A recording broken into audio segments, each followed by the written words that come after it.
Le sang avait l'air effrayé.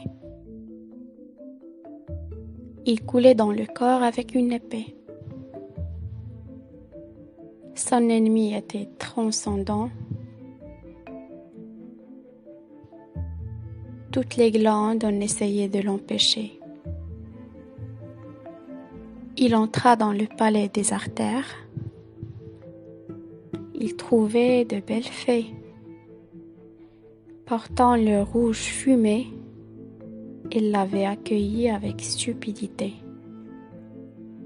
en croyant qu'il était un ange tombé. Le cœur, l'avoir intentionnellement trahi, croyait. Les combattants blancs sont arrivés. Ils étaient bien entraînés. Hélas, ils oubliaient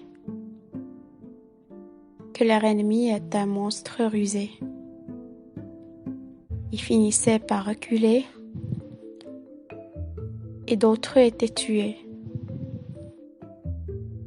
Les fées se sentaient faibles sans solidarité. Dans un moment, tout le monde a décidé de capituler. Tout le corps tremblait. Un étranger entra, tout froid et presque gelé. Le diablotin était agacé. Sans avertissement, il s'est échappé. L'étranger était le messager de Sa Majesté. Mon Seigneur, le subconscient vous a appelé. Unissez-vous, la victoire est déclarée. L'empereur a trouvé finalement sa paix.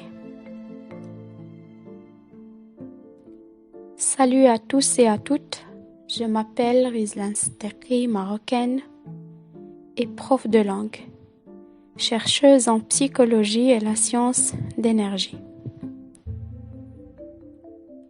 Je vais vous parler aujourd'hui d'un sujet très important, spécialement pour la période qu'on est en train de vivre. Je vais parler du subconscient, le Seigneur. D'abord, le terme subconscient a plusieurs domaines. Philosophique, psychologique, psychanalytique, spirituel, même les neurosciences, etc.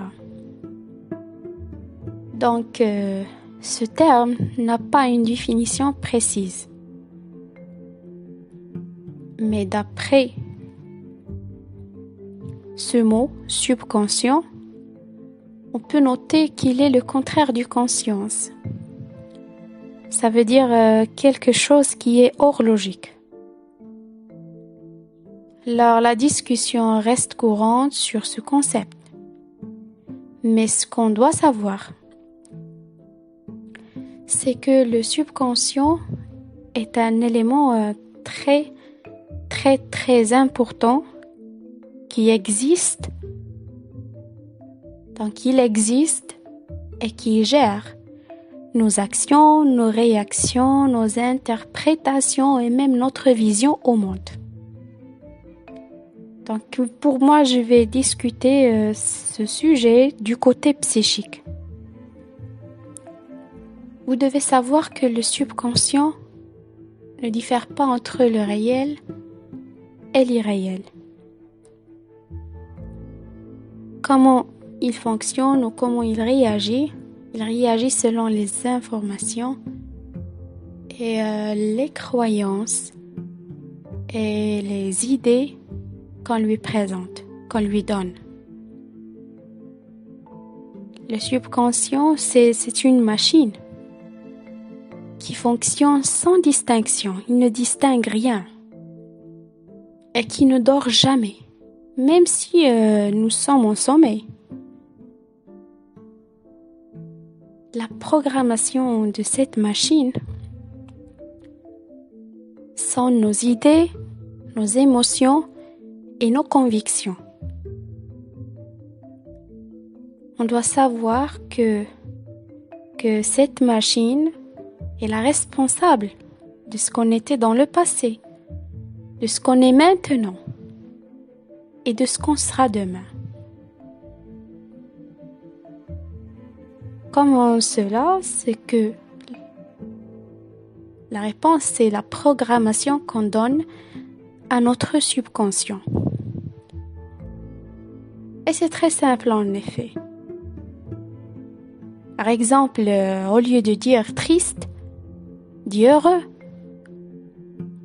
Au lieu de dire la haine, dis l'amour. Au lieu de dire échouer, dis réussir. La clé pour stimuler le subconscient à nous rendre des personnes psychiquement équilibrées, à l'aise et réussies, c'est la positivité. C'est la positivité. Et ça commence par les mots qu'on entend et les mots qu'on prononce quotidiennement. Les mots qu'on entend avant de dormir surtout. Nos habitudes et même le choix des gens qui sont autour de nous, surtout les proches, parce qu'on sait très bien qu'ils nous affectent. Donc le subconscient, c'est le seigneur de notre vie.